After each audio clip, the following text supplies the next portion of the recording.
on Policy Institute. We're excited to present today on the tribal mentoring models and approaches for Native youth. We have an exciting program for you and a very tight schedule that we're going to move as quickly as possible, but we also have to chat and we'd like to encourage you all in order to move forward to speak to us through the chat. And if we could introduce our amazing facilitating team that will be giving us a presentation later. And that would be starting off with our very own director, Stephanie Autumn, who is the co-director of the Tribal Youth Resource Center, Tribal Law and Policy Institute, also my sister. And I'd like to also introduce to you the Mr. Jeri Rainingbird, also Training and Technical Assistant Specialist for TYRC and Tribal Law and Policy Institute. They're going to be giving us a presentation later, and we're looking forward to that. Our other facilitators will be the amazing Teresa Nord, also a TTA specialist with the Tribal Youth Resource Center and Tribal Law and Policy Institute. And we look forward to some of her questions that she's going to be sharing to our young panel that you're going to be hearing from here shortly. And then we also have our very own Miss Laura Smith, Program Coordinator, and also Tribal Youth Resource Center, Tribal Law and Policy Institute, who also does an amazing job with our young people and the Youth Ambassador program that we have. So I'm pretty excited about our team and want to really kind of get us moving right on into what we have to share with you today. So we have next slide, please.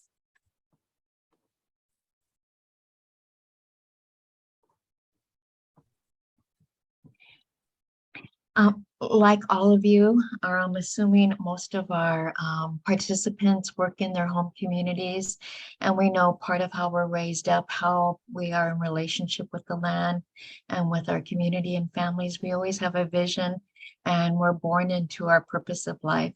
Just want to take a moment to share the vision of the Tribal Youth Resource Center. And what we strive for every day, every week, every month is a future where Indigenous youth thrive through traditional life ways.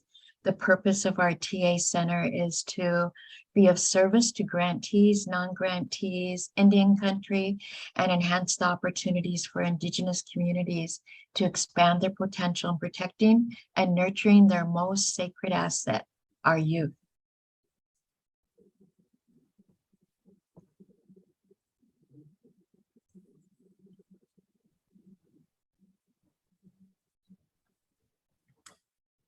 And again, welcome everyone this morning, this afternoon, wherever you may be. We always want to begin with the end in mind. Of course, today's objectives is that case in point. First, we want to strengthen your understanding of mentoring approaches that involve peer-to-peer, youth-to-youth, and relative to relative. And we have some very special guests that will really speak to that issue. And our panel will be introduced very shortly. And so we want to welcome them and to have you really recognize their value in the leadership roles that they are demonstrating and practicing. So we really are grateful for their presence. We also want to increase OJJDP tribal youth and juvenile healing wellness to court grantees and other communities' knowledge of our mentoring models that had been funded by OJJDP. Sister Steph and I will speak more on that later on. And then we want to increase your capacity to develop strategies to develop culturally informed, culturally responsive, culturally appropriate mentoring programs for Native youth. Back to Jeri, the amazing Jeri Bruno. Thank you, brother. So as Sister Steph and Jeri shared with you, our outline is looking to really grab onto some of these strategies and opportunities these young people are going to be sharing with you here in a moment with the Native Youth Mentoring Panel. You're also, after their panel and listening to these young, beautiful people, we're going to move on into the 7th generation mentoring model funded by OJJDP. And then we'll end with questions and answers. And so as we move through this, beginning to formulate some of the ideas of maybe what mentoring has meant to some of you all, or mentoring in your own programs, and what you've utilized will be really important. So next slide, please. So that moves us right into the Native Youth Mentoring Panel. And as my brother Gerry had shared with you all, that the power of our guests that we have here today is immeasurable, because their voice is so powerful. As you'll hear their stories and sharing about what mentoring means to them, their experiences, and how important it is, and has influenced their lives. Next slide, please.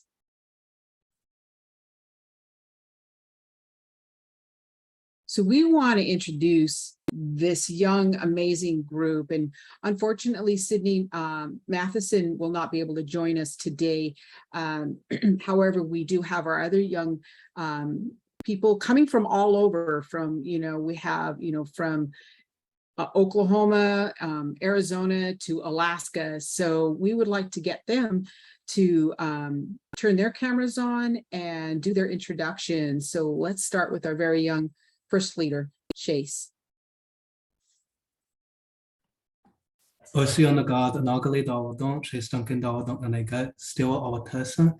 everybody, my name is Shace Duncan. I am happy to be here today, and I'm happy you all could be here today.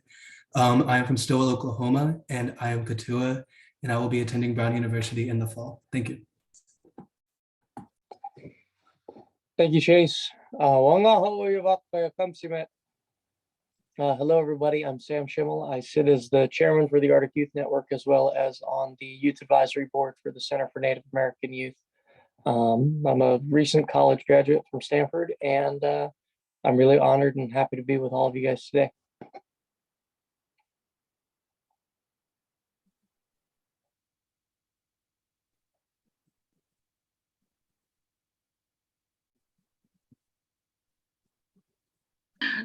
Oh, there you go. Hitting that mute button. Sorry about that, guys.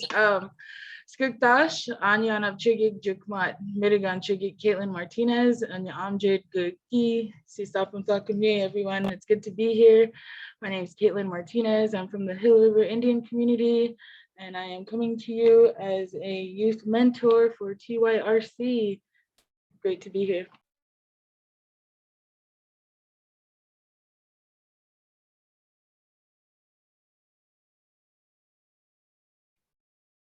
And Jeri, we can't hear you either yet. Oh, now I'm doing it.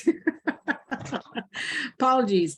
So I wanted to thank all these young leaders for being here today, and that you all are in for a treat to really hear what they have to share with you today, and what mentoring really looks like, and it's in all different forms, and you're going to hear some of the relationships that they've built within the mentoring ideas, and a couple of them I've had the opportunity to work with. And the thing about is, as you keep in this moment of listening to them and being present with this, mentoring can come in all shapes and forms.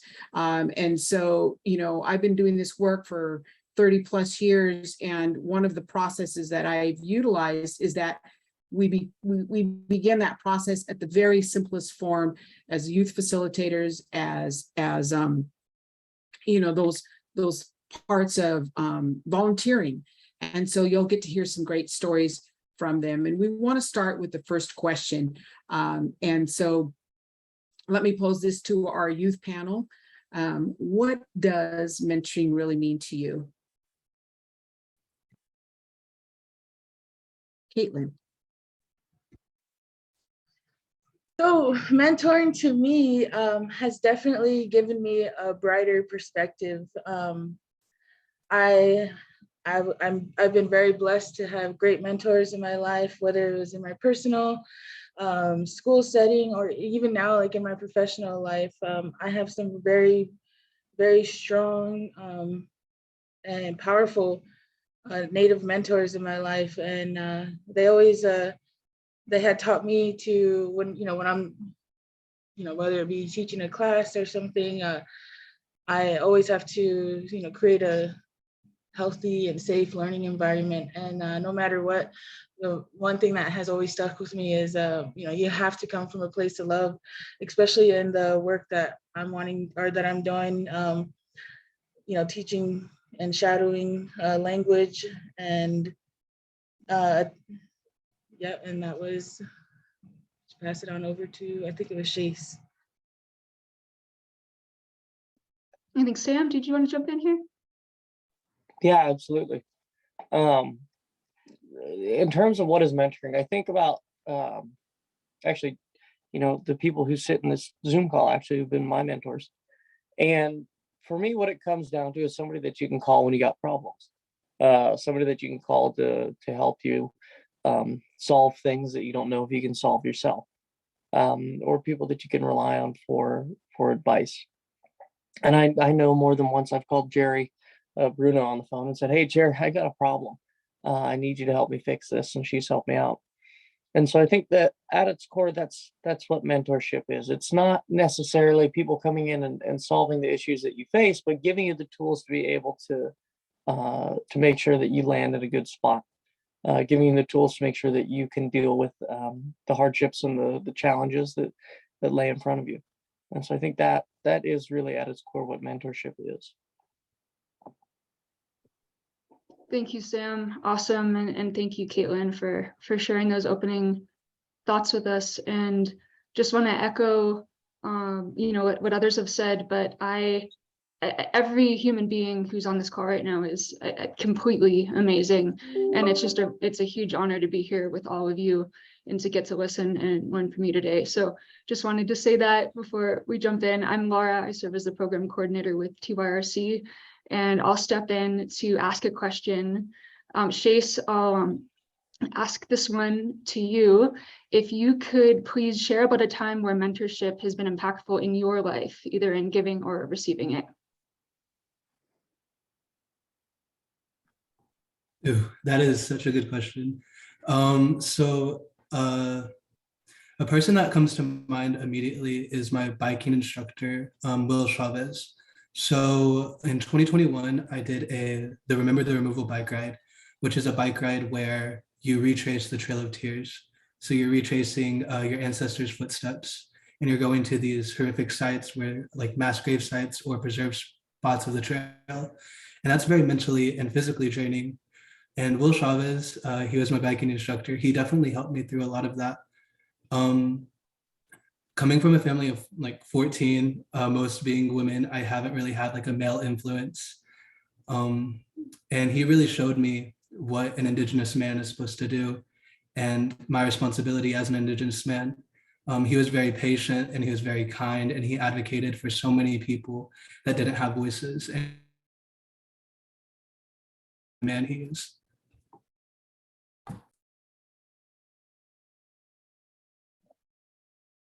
Thank you so much, Shace. And everyone who hasn't gotten to hear Shace share in the past, if we had an extra 45 minutes, I would love to hear for a long time about that whole experience, because Shace has shared a lot about that before, and it's really, really amazing. So thanks for sharing that with us.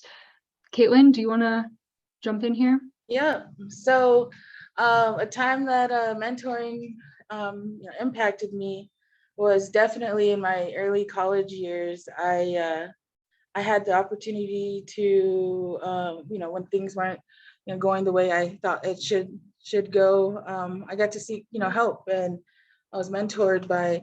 In my program, we're really tight knit, and everyone knows everyone supports everyone, but just being able to just to talk, or even just to share space with strong, positive, healthy, successful natives really fueled my fire for success, and really made me feel worthy at a time when the world was going too fast for me, and helped me ground myself, and really reminded me of who I am, and all the possibilities there are for me out there. And that really helped me be successful, and just to think differently about things. And like the road doesn't stop right there. Like you can always keep going, and that perspective, was really everything for me, and something I always carry on, something I have carried on into my life. And when I was mentoring other people, or like youth in my community, even just being able to shadow a language teacher and just to sit there and learn, and just to see the spark of interest and that longing of language and culture that our youth have been wanting for a while, and maybe weren't getting it in their home. But what a beautiful resource that was. And now I get to be a resource to my community, whether it be things on language and maybe even culture. And yeah, just spending time with my elders. We called it like a master apprentice program, and just spending, even if it was a whole day with them or the whole weekend, and learning, and only speaking Autumn, only speaking my language, and making sure you're recording, and then going home and documenting and making sure your work is meaningful was also something that I learned from all my great mentors. Thank you. Beautiful. Thank you so much, Kaitlin. Teresa, do you want to jump in? Yeah, really, I just want to echo what Laura said. We have an incredible, panel here of amazing young ambassadors, and I'm just in awe of just how amazing each one of you are, the work that you're doing.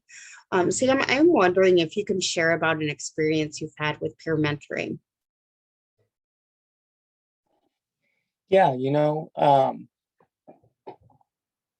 I think about the one of the projects that I've been running here in Alaska is something called Operation Fish Drop. And what it does is it tries to connect Native peoples with Native foods.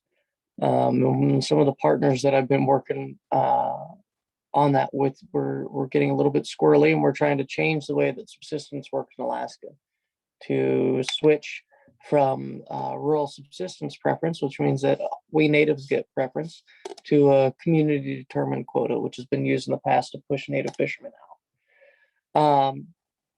And so I was pretty worried about what was going on, and I went to some of the elders at the Alaska Native Heritage Center. I said, well, what are we supposed to do about this? I was kind of freaking out, And one of them told me, she said, when I was a little girl in our village, we used to have a lot of caribou. But when now we don't have too many caribou, the caribou have moved north, but we have a lot of moose. And if we had stayed and kept watching those caribou leave, we would have never seen any of the moose and would have gone hungry. So quit looking at the caribou and start looking for the moose. And that's a piece that's always stuck with me, which is that you should always be looking for the opportunity, the good part within the bad, the change that is happening. All change brings something. And if you're too obsessed about the bad part of that change, you're not going to see the good part of it. And you're going to go hungry because you're not going to be looking for moose. And so that's something that's always really sat with me. So I guess that would be an example. Thank you, Sam. Kaitlin, would you like to share on that? Yeah. So for peer mentoring, for me, just being able to sit with like-minded individuals, or even people, different cultures, different mindset, always that always creates like a healthy, positive learning environment for me. And we get to like pick each other's brains, share ideas, and share our successes, and be happy for each other. Yet again, I've been so blessed to have so many, to have strong and intelligent people surrounding me all the time, and especially my peers, my people I went to school with, people I have now, and we're all in our 20s, and I think we're doing really good things, and just always encouraging each other, getting different outlooks, getting a different mindset, maybe putting things into perspective a little bit, and as we're starting our own like little businesses or, you know, finishing school, whatever it may be, we're always, you know, asking ourselves, like, what can we give to, you know, what can we do to give back to our communities? How can we make, you know, even Indian country as a whole, you know, some better? And I'm really grateful, especially for my siblings. When I you know, big opportunity comes my way and I get to sit there and, you know, we get to have, you know, just dinner or whatever and just talk. I get to, you know, my oldest brother, he's an internal auditor, and my other brother, he's a hydrologist. My mother, a businesswoman. My other sister, she's a business major. And I get to sit there and they get to mentor me in those ways. And I get different perspectives. I get a, you know, hydrologist perspective. I get business. I get auditing perspective. And that really helps me kind of make, you know, sound and true, you know, mindful decisions in my life, especially with, you know, big, even if it's like, you know, I got invited to do something and I had to, you know, sign a contract, and they're like, you know, they're giving me different perspectives and making sure I'm abiding by them. And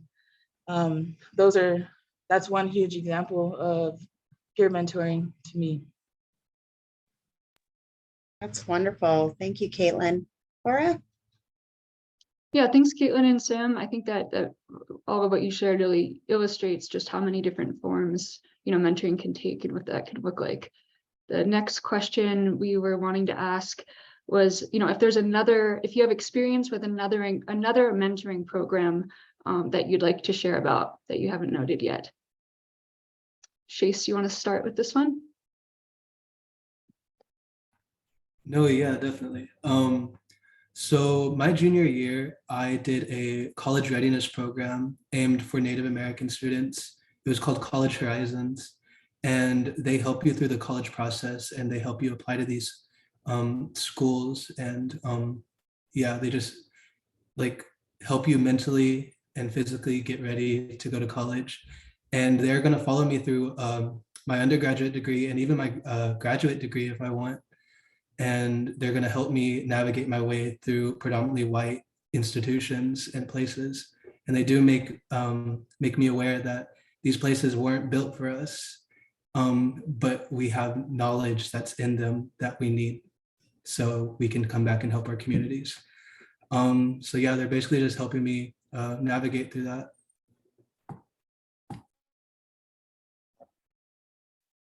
Awesome. And you shared, Shace, too, that program is going to be ongoing, right? Like as you start this journey really into the indefinite future, right?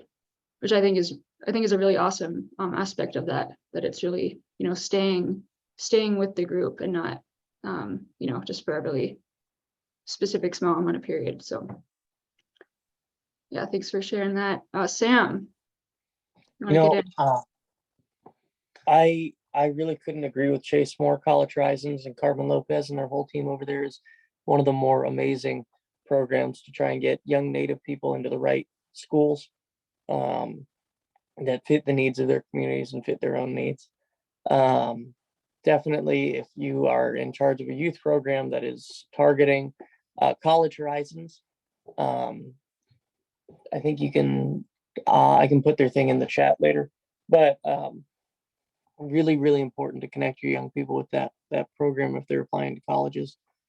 Beyond that, though, I think the Center for Native American Youth and their Champions for Change program has been really one of the formative mentoring programs that I've been a part of.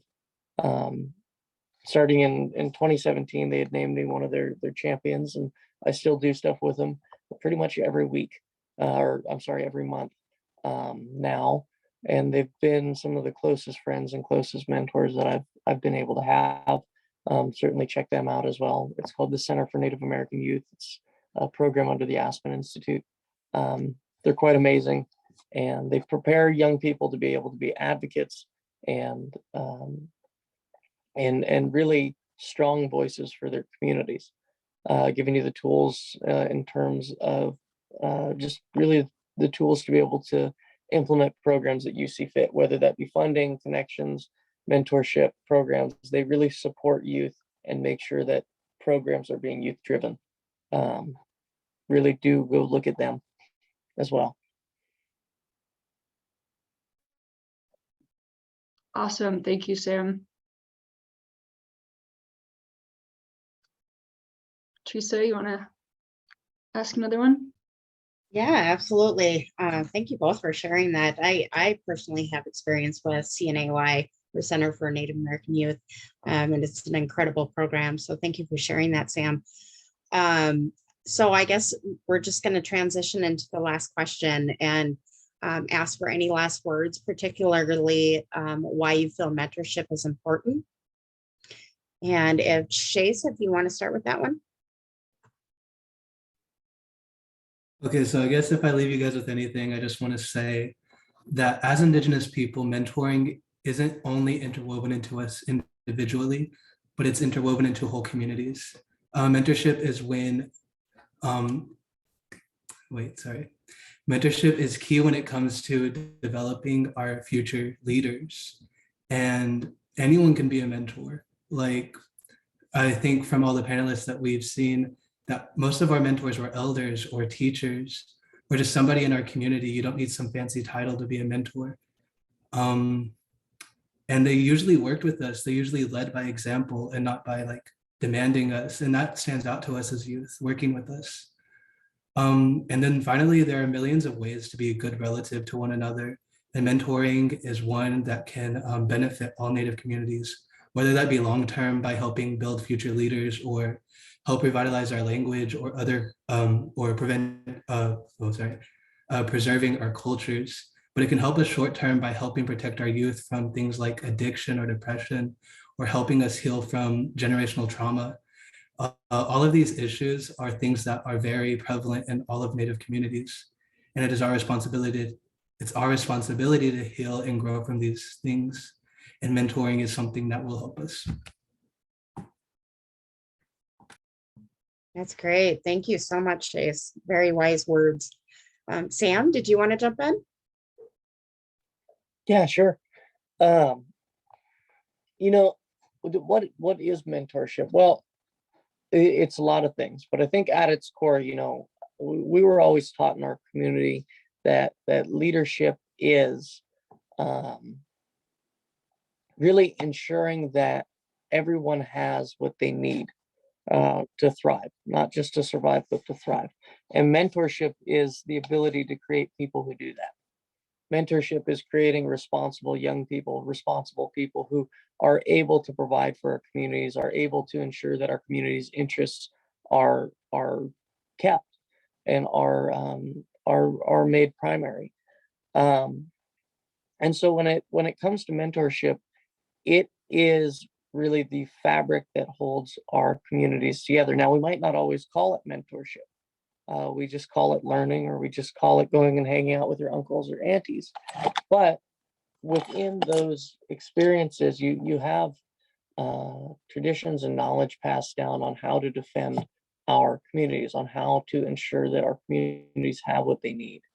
And so ensuring that young people have a path through which they can access those good teachings and can access that those traditional expectations of excellence is really crucial to making sure that young people, as Shace said, stay out of trouble, don't have run-ins with the juvenile justice system. You know, we're part of the office of, we're working with the Office of Juvenile Justice and Delinquency Prevention here today. And mentorship's a really key part of keeping kids out of trouble. If you have good role models, you have a spot to shoot for. And if you don't, then you can be a little bit lost. And so really at its core, mentorship is what keeps our communities together. Absolutely. Thank you so much, Sam. Okay, Kaitlin, we'll end with you. Yeah, just just like Mr. Shace and Mr. Sam were saying, it's very vital for our communities. Mentoring can be different, different things, whether sitting with your elders, hanging out with with family members, and making sure that you're surrounding yourself with good people, people that want to learn or that, you know, you want to be surround yourself with good people, positive people. And, you know, the age old saying is, you know, hurt people. But I heard something last week, just to kind of, on a positive note, you know, heal people. Like, you know, being able to, for me, being able to have all these positive and strong role models, mentors in my life has, like I said, really fueled my fire for success. And, you know, always constantly, not, you know, I remind myself, but it's always good to hear from other people, you know, I am worthy, and I am, you know, worthy of good things in life. I'm worthy of happiness, you know, and being able to just to tell that to other people, especially like the younger generation, to remind them that they're worthy and that they're, you know, they're worthy of love, they're worthy of, you know, great things, good things in life. And being just, it's so vital in our communities. We always talk about this balance, and, you know, you're taking and making sure you're giving too, you know, being a good relative. That's another example of mentoring too in our communities, you know, making sure everything, in my language, it's unsukuru, life's a circle. You know, you give what, and you receive, and then you you know, you take in a positive way. And that has really been, you know, very helpful to me in my life, as far as, like, you know, my examples with my siblings and stuff, and not only my siblings, you know, but friends, and, you know, all, like, the elders, being able to have a relationship with, you know, like, yeah, you know, everyone has relationships with their grandparents and stuff, but to find elders in your community and actually have a relationship, a friendship with them, and to be able to pick their mind and to learn things. And, you know, our languages are always evolving. They're constantly, for mine, you know, we have like what they call borrowed words. So there's like Spanish words that, you know, like that, like caballo or caballo, you know, horse, that's how we say horse. But there's old words for those, for certain animals, and being able to hear these things, and a lot of these words haven't been spoken in a long time, and, you know, to have that medicine, and making sure also, you know, you're being a good relative, you're cooking for them, and just it's something different. It's something I never thought I would do.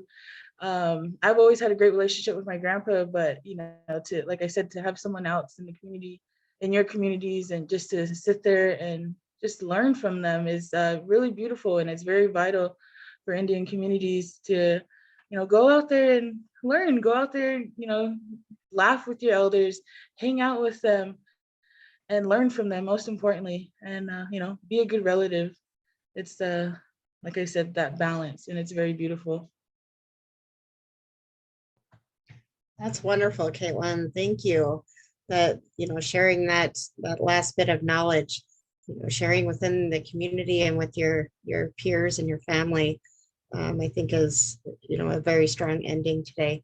So thank you so much to everyone who has shared your knowledge, your experience, your heart, your community, and your families with us. And I will pass it on to Jeri. Thank you, everyone. Thank you, everybody.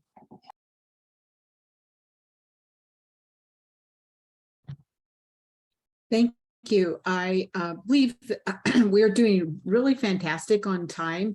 And so I'm just going to kind of drag this out a little bit more. So I wanted to ask another question to our young mentors.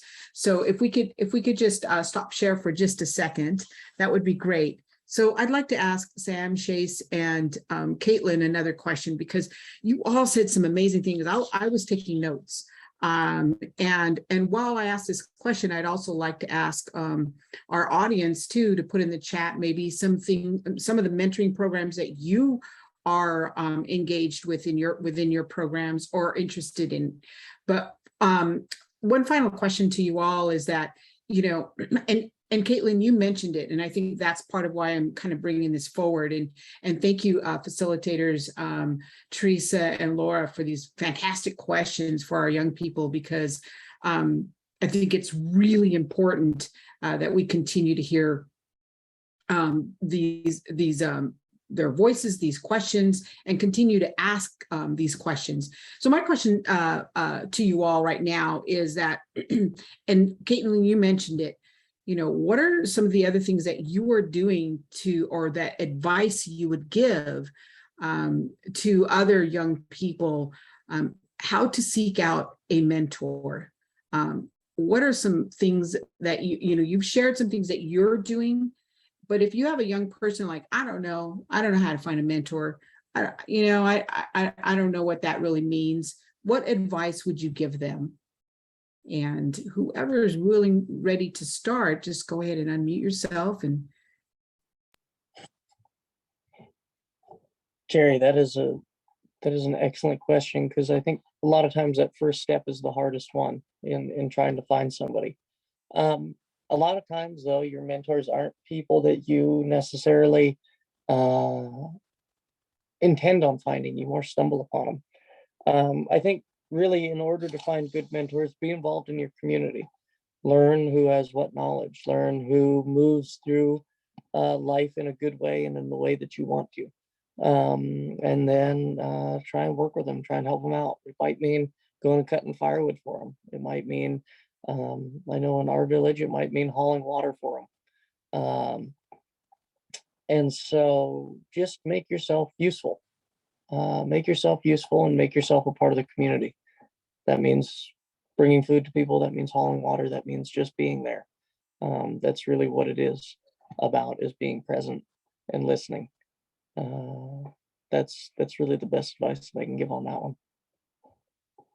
fantastic, Sam. Thank you. Thank you. Shace, I'm going to move on over to you, Shace. No, yeah, basically just like reiterating everything Sam just said, like the best mentors that I've ever had, I just stumbled upon. And mentors aren't going to be looking out, like they're not going to be looking to be mentors.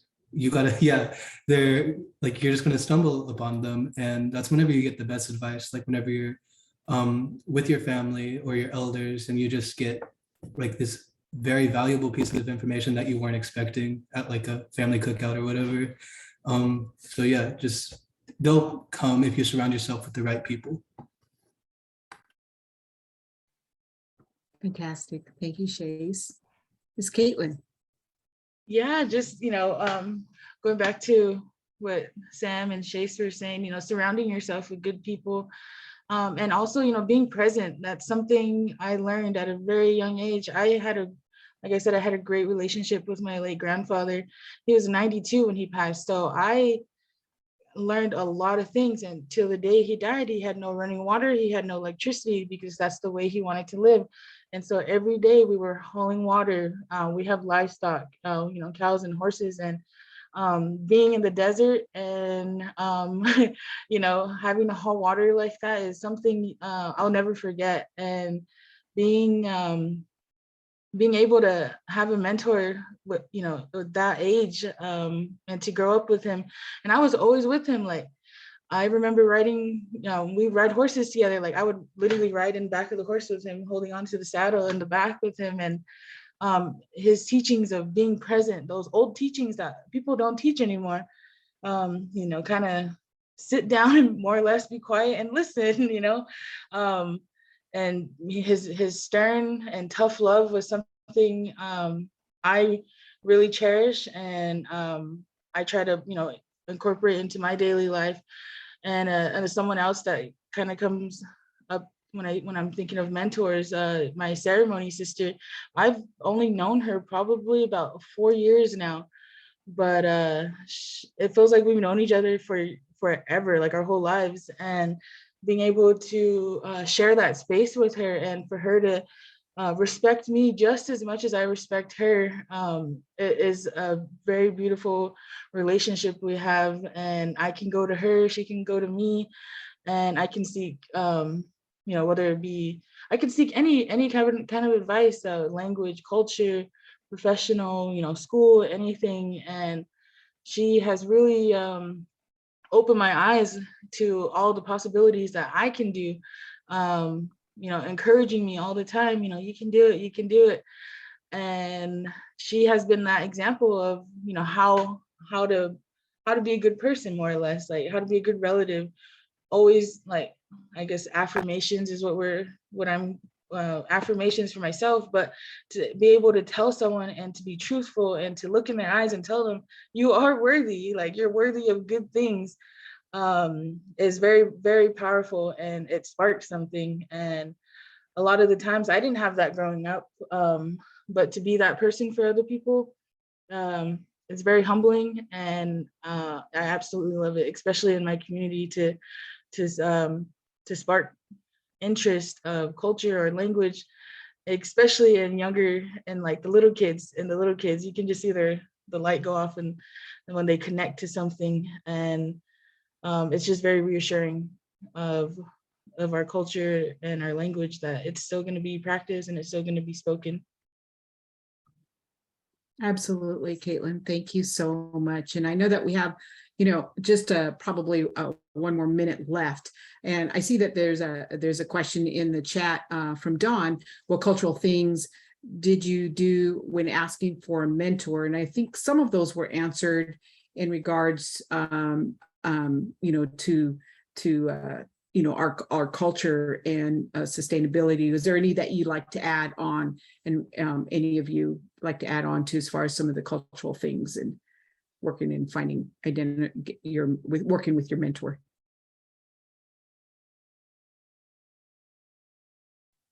I think just like the same thing as I was saying is there's a lot of old teachings that people don't know these days, and even just a simple thing of respecting things that were, you know, like given to you. Like I have my medicine always here with me, and I know that it's not taught the same way as I was taught, you know, more or less, like absolutely don't do this, absolutely don't do that, that you respect it in those ways, and you always keep it close to you. You always you get to talk with, it's kind of like the way I was taught, it was kind of like a living being almost. You get to sit there, bring it out when you're doing your homework, bring it out when you're doing work or something, and let the medicine help you, let it. And that's one thing that I learned from my elders in my community, is that old respect is just something else, and it's I'm really happy to have that in my life. Fantastic. Thank you, Kaitlin. And I just also want to thank you all again for this panel, because you all are so amazing and thoughtful.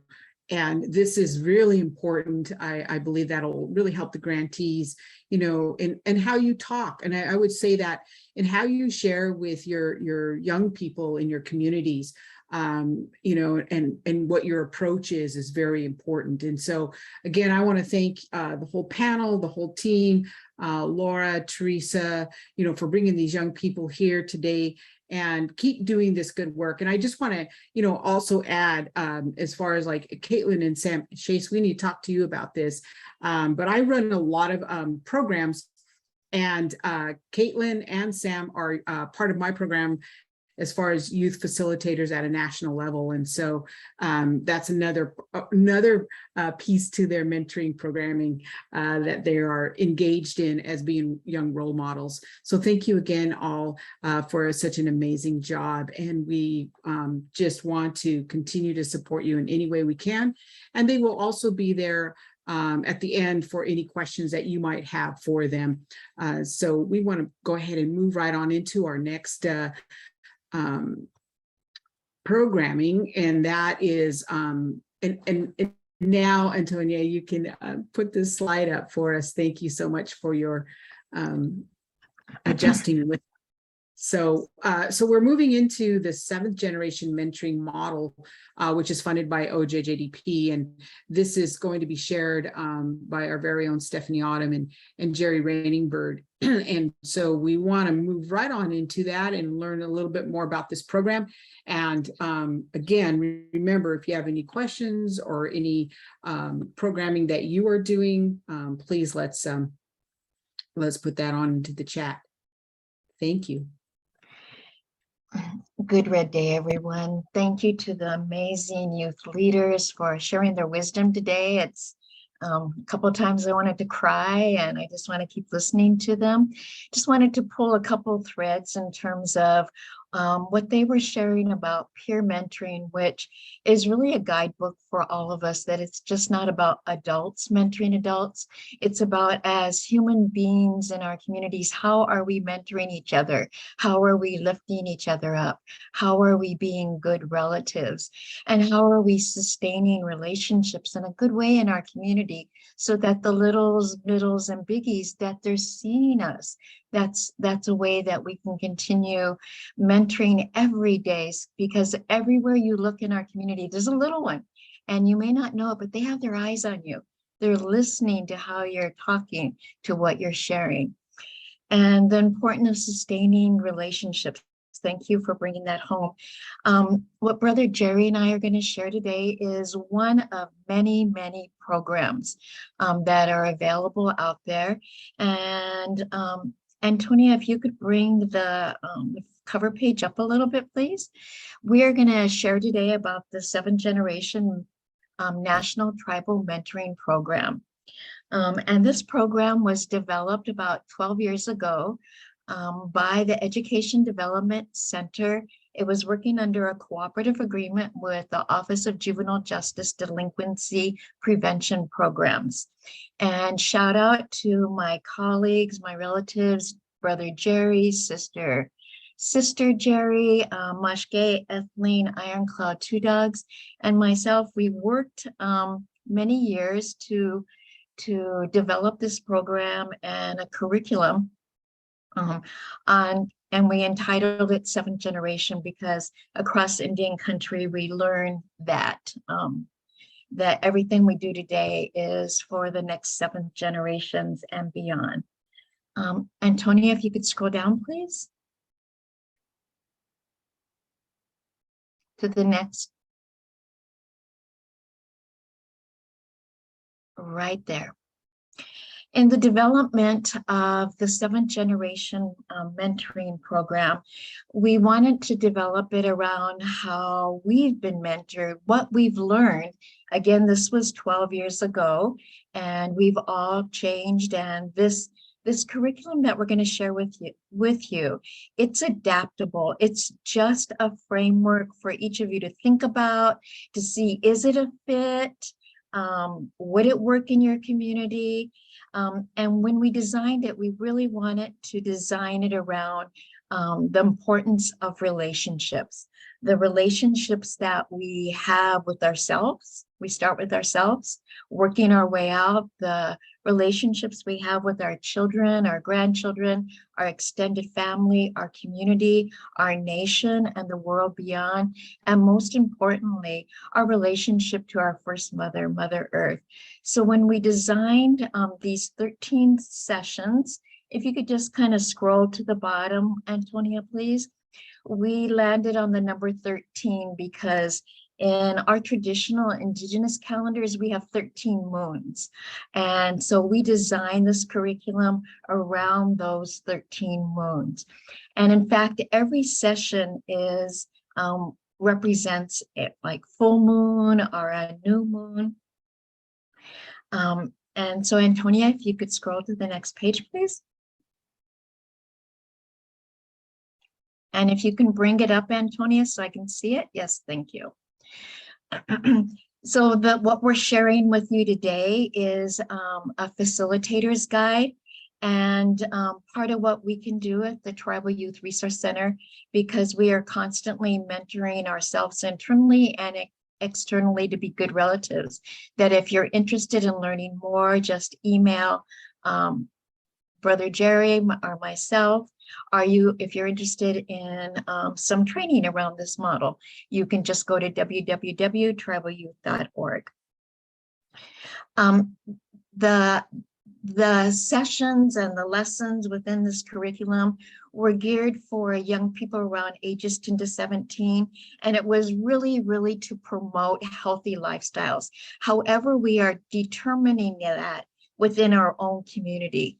And what I love about this mentoring model is it's all about youth voice, youth choice, the youth guiding the adults, not so much the other in terms of the way that we normally manage programs in our community. In this mentoring model, we are really listening to our youth in terms of who they would like to be mentored by and with. Antonia, if you could scroll down to the next page, please. This mentoring model, I need to be able to keep going. So we can go up a little bit, Antonia. Thank you. Really want to recognize Mashke Ethylene Ironcloud, who developed the Maza Tiopa mentoring program at Wakayajan Pawia Chapi. The Maza Tiopa mentoring program was a mentoring program based on the traditional culture and kinship relationships of Lakota people. And Mashke Ethylene worked with us, gave us permission, and we adapted some of the values and processes of this mentoring framework. So thank you, Mashke Ethylene, for being a good relative and sharing the mentoring framework. And if you could keep going, Antonia.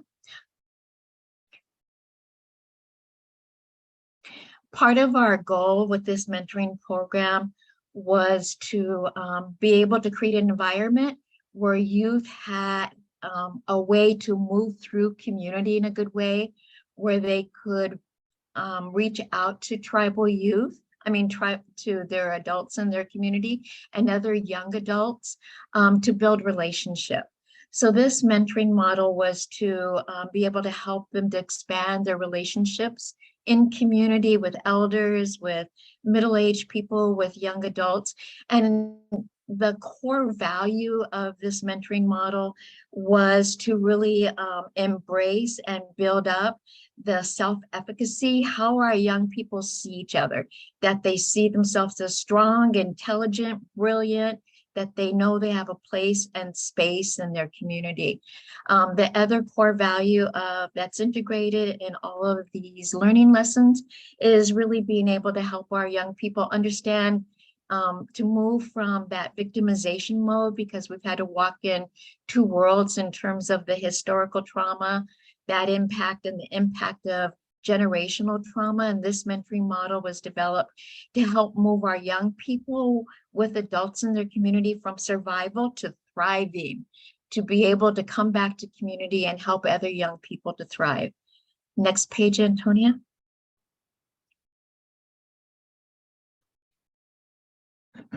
Antonia, can you move down, please? Next page.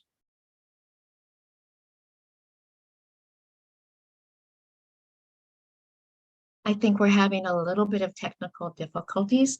The framework for each of the mentoring model sessions, they are exactly the same. They all begin with an opening, and they have, we do introductions.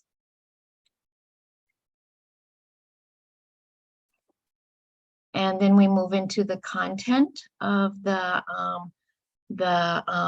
session. Antonia, are you able to move this down at all? There's no movement going on.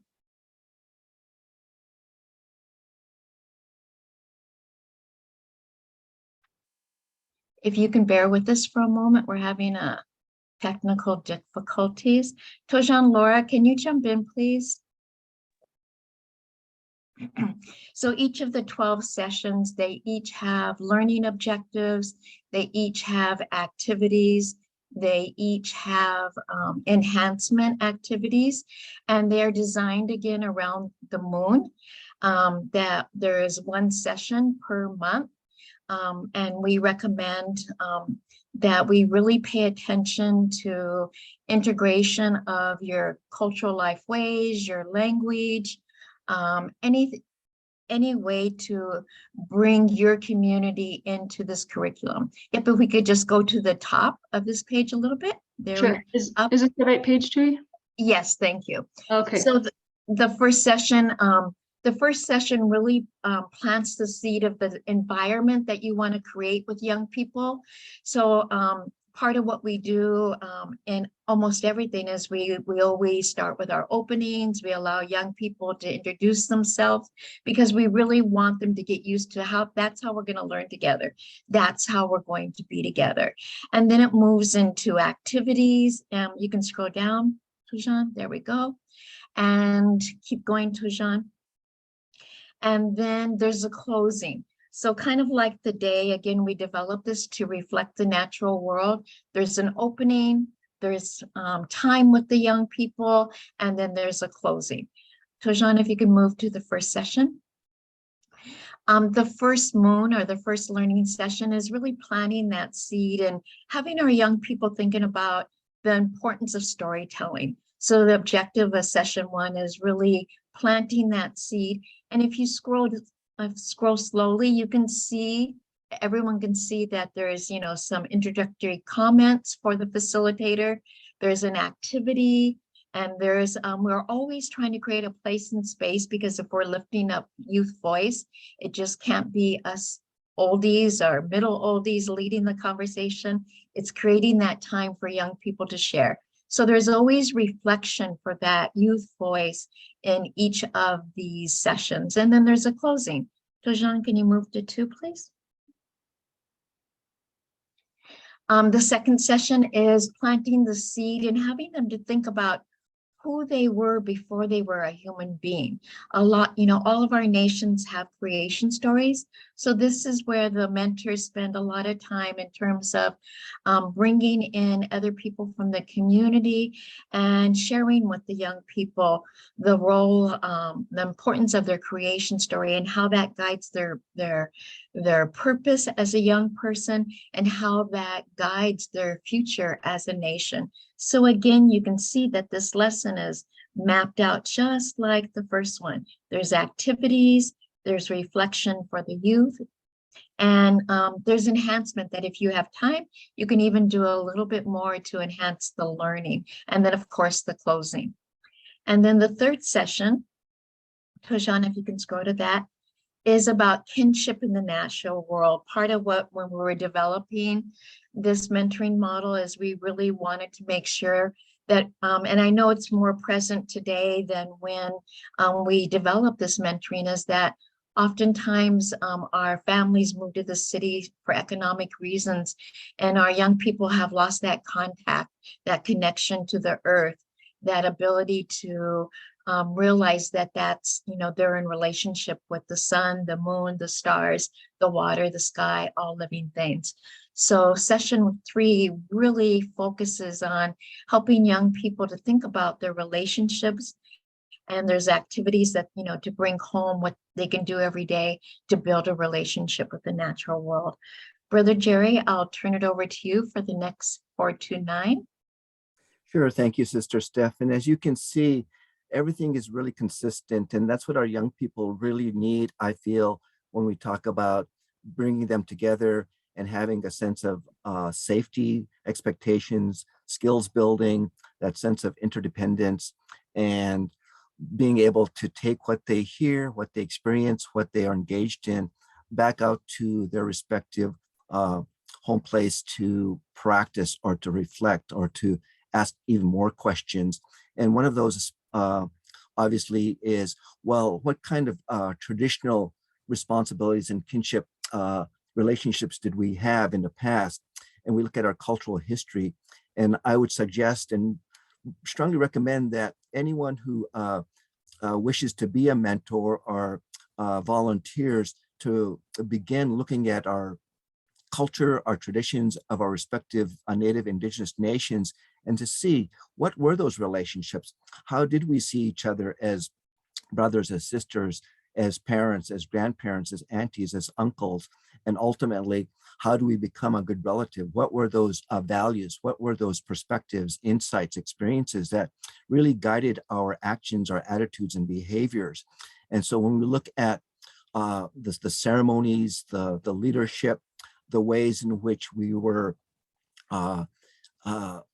demonstrated in terms of what it is that our role is to be as a young child coming up, who takes on the nurturing roles, who does the disciplinary roles, the reprimanding, I heard some of our young panelists talk about, we had these aunties and uncles, we had folks who weren't afraid to give us frank advice or instructions about this is what we're expected to do. And for me, for example, when I was around 8 years old and got to build and help tend the fire at my first sweat lodge. And my uncles told me that you need to pay attention. This is really, really serious. If you can't pay attention and if you can't listen, go play, go do something else. But if you're ready, you have to pay attention. So, taking on those roles so that your parents didn't have to. So those are the kinds of things that we talk about in these particular sessions through sessions 4 through 8, basically. And all of them, as you scroll down to the next session, we talk about, again, what we learned from our ancestors about relationships and systems of kinship historically and through our cultural traditions and ways in which we then make that connection from the past to the present. What is it that we are doing now that is reflective of our ancestral teachings from a long time ago? What makes sense? And what do we practice now that is reflective of that? And then what are we missing? And so I like to share with people who are going through this curriculum to incorporate this, what we call the KWL. And that's basically the 3 phases of a session that includes, what do we know about our traditions? What do we know about our cultural practices? What do we know about our relationships that defined who we were and what we are expected to do? And then what do we need to know? What would we like to know about how those principles, how those views and values from years ago can be a proactive part of how we develop and sustain healthy relationships today? So when we think about that, then we can continue to be that consistent. Here's what we're going to be talking about today. Here are some examples. Here are some things to consider, and then turn it back over to youth. Okay, so what is it that you feel you need to know or that you would like to know? And let's practice that. Let's explore that. Where do we get that information? Who are the resource people? Do we bring in our elders, our artisans, our spiritual advisors, even our tribal leaders? How did leadership come to be about? Who was selected? How do we know when we have a good leader or someone who is has that skill or that historical cultural responsibility to do that particular task or that particular responsibility? So these middle sessions are all about skills building, about understanding what happened in the past, what's happening now, and what's our role in promoting, preserving, and then sustaining those practices, those interactions that are most meaningful to us today.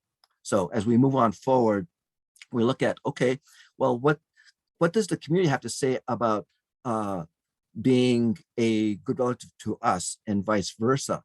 How do we develop these relationships that are healthy among our own immediate family, our extended family, and then out towards the community? How do ceremonies take a role in this? And that would be the next session. But we start thinking about that. What are those rituals? What are those protocols that we need to be aware of?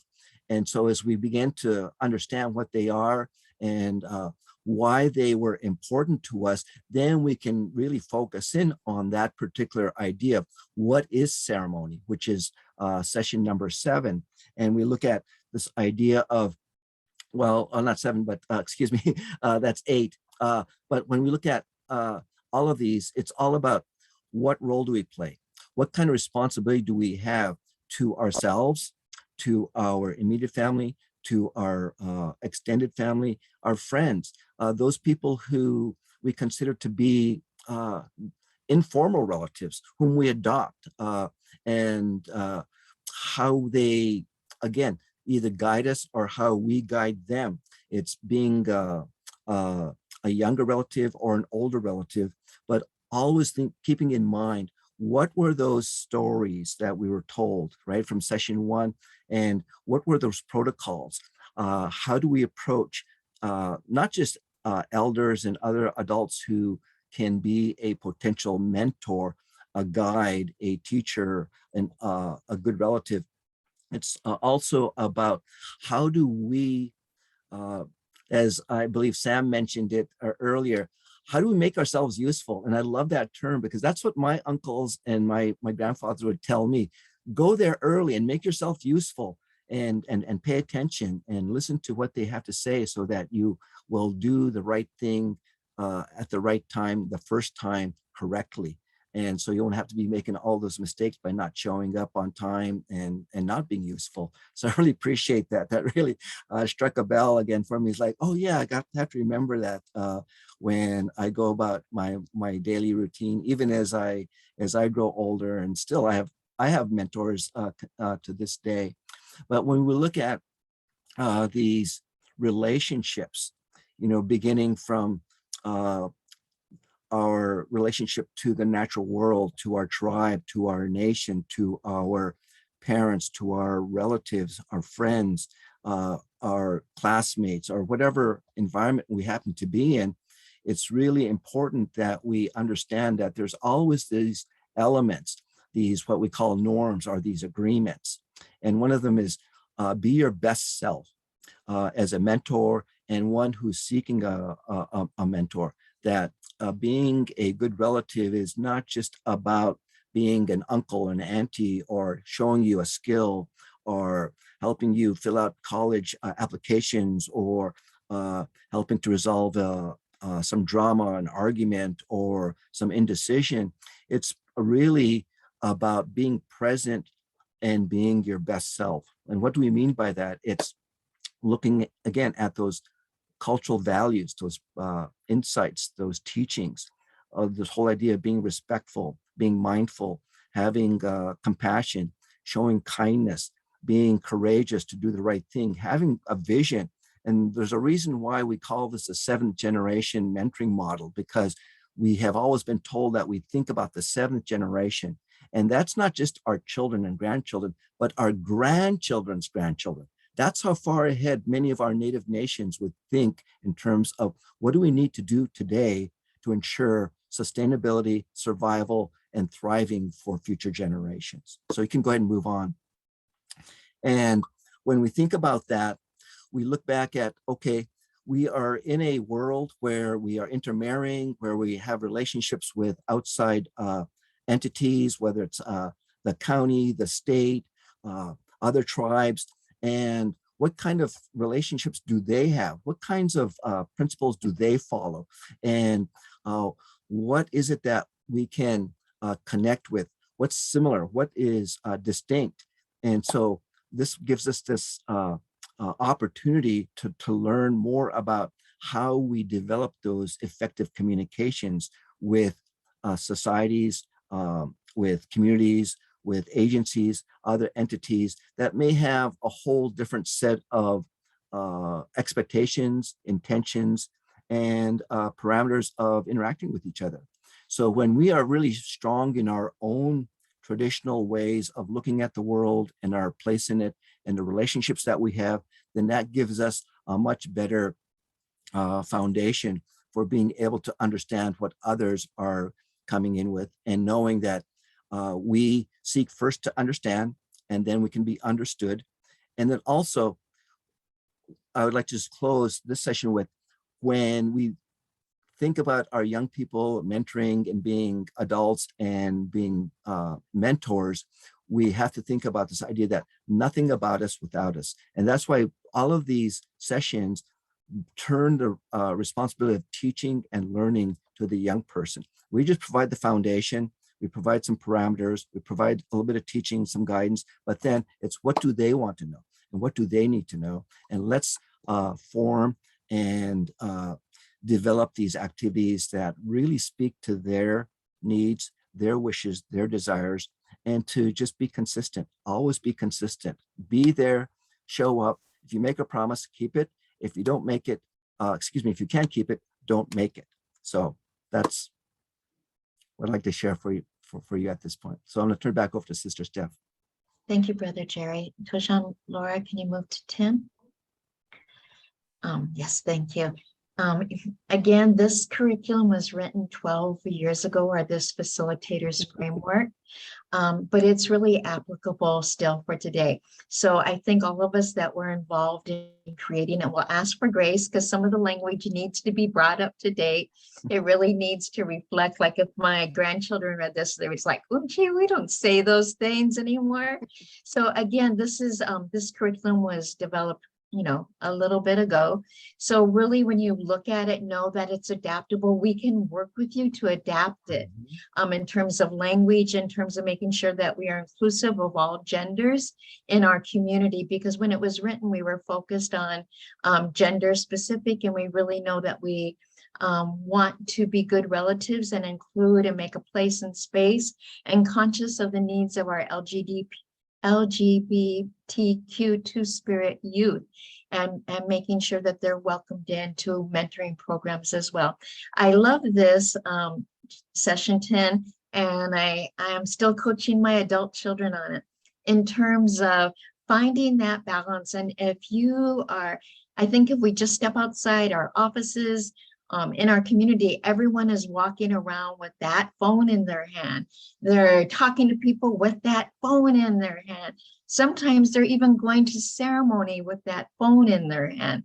So in this section, we're really trying to work with our young people in terms of being in good relationship with technology, utilizing it for your education, utilizing it to find information you need to grow in your community, to work in that other world, but also to be responsible and not only using it appropriately, but finding the balance in your life to make sure that I have 6 children, 16 grandchildren.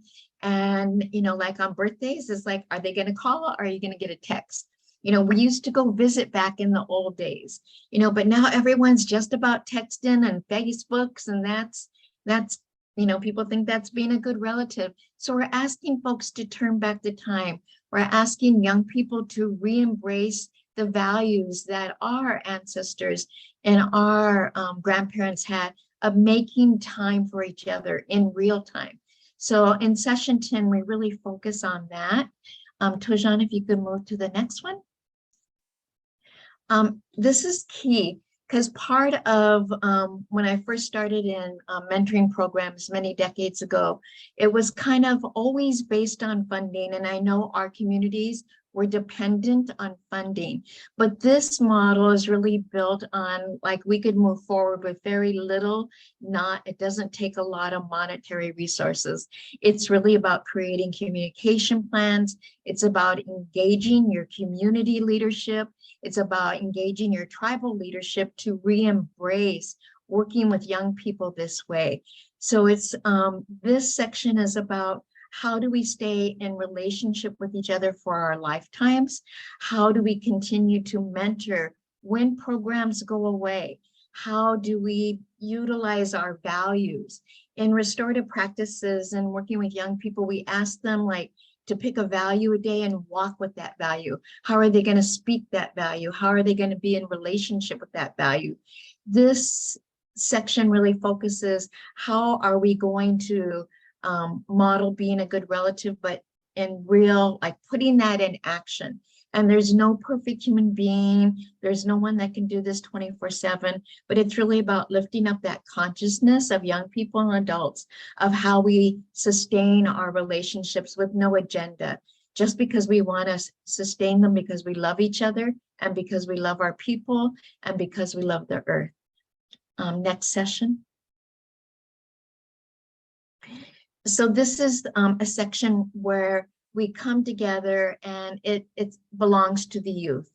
Adults step back and really making the space and place. Again, this is a framework, or if you bead, it can just be a piece of canvas that you fill in as it best works for you. But in this 12th moon, we are really giving place and space. And what I love about this model is, we say, don't do it in a square room if you don't have to. Be outside with it, make it as natural to the environment. But this lesson can go over, it can happen 3 times in order to make enough time and space. So this mentoring model isn't, though it says you can spend 90 minutes, 2 hours, really adapted to make sure that every young person is going to have time to share their voice, to share their experience. So this is the section where young people and just really talk about what they're learning, how they're applying it, and most importantly, how they're having challenges. And then how are we using their strengths, their community strengths, their family strengths to move forward to lessen challenges. And, you know, as we all know, mentoring is more than just building relationships. It's about helping each other to make better decisions. It's about moving with the heart in terms of being a good relative and being a good relative for ourselves. And most importantly, so our young people can be thinking about how they make good decisions for themselves so that they can move forward in our communities and in that other world. Last session. And this session reflects, again, we were doing our best. If you think about these sessions like 13 moons coming together. So there was an opening and this is the closing session, and it's really given to the young people to say, and now where do we go? This isn't the end, but now where are we going from here? So again, this mentoring model, we urge you to take a look at it. Again, contact Brother Gerry or myself. Sister Jeri, if you could put our Brother Gerry, you could put our emails in the chat box. And from the Tribal Youth Resource Center's perspective, we are available to help you adapt this material, to train mentors on this material. So however you would like to utilize it, if you think you would like to utilize it, we can support you with that. So thank you for giving Brother Gerry and myself this time to share about the 7th generation mentoring mom. Turn it over now to Sister Jeri. Thank you, Sister Steph. Thank you, Brother Gerry.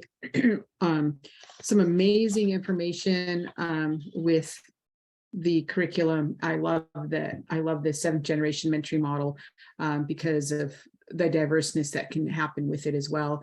And then also, you know, having our young youth and their information here today. So we have a couple of minutes to open the chat up for any questions. If you'd like to, just go ahead and put the questions in the chat, and it could be for our youth panel or for our presenters here today and our facilitators. So just take a moment here. We've got some great things happening in the chat as well. So if there's any questions, I hear Tashina's saying, awesome, thanks so much. We'll definitely look into this model, and great words, thank you. So any questions? And as we're waiting for any some questions and comments as well, we also want to thank, you know, the work that was put together in putting all of this together. Thank you for that, Teresa, and you know, really thinking about what this really means to us as far as mentoring goes, and and what that looks like. I know that a couple of ways that when I was younger, and I think about this as well as working with our young people, is that it's important to be that good relative, right? And to be open and offer in creating those opportunities, creating those experiences for our young people. But also, you know, there are moments when I've had to say, you know what, I really want to learn from this person, and I had to build the courage up as a young person to go and ask them if I could learn from them, and they became my mentor, and still to this day. So thank you, Laura. We have the emails for Sister Steph and Brother Gerry. So if there is no questions or comments, we may be able to close with some good words from our young leader, Shace.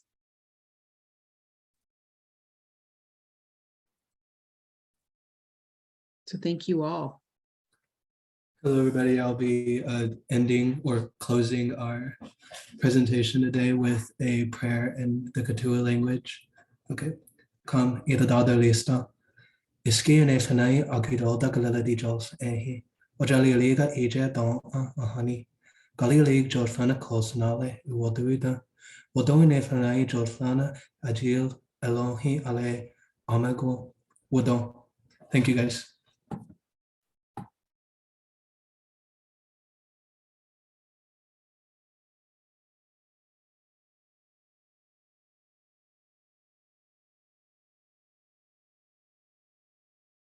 Thank you, Shace, for that very beautiful closing. Just wanted to share a note about how to contact us. We put some emails in the chat for Tui Stephanie and Jeri Rainingbird. And then our general contact email address is tribalyouth@tlpi.org. We'll drop that in there too. Just wanted to say thank you again so much and ask if everyone, before you sign off and move into your day, if you could please take a moment to complete our quick evaluation survey. We just dropped it. Oh, we just got it double, so you can take your pick. It's in the chat now, so please click on that, and we'll be really grateful for any feedback that you can share with us. We really value your input, and it helps us plan for future sessions. So I hope that everyone has a really wonderful rest of your day. We really appreciate you taking the time to be here with us. Yes, and I just want to add, completing the evaluation survey is being a good relative. So please complete your evaluation survey.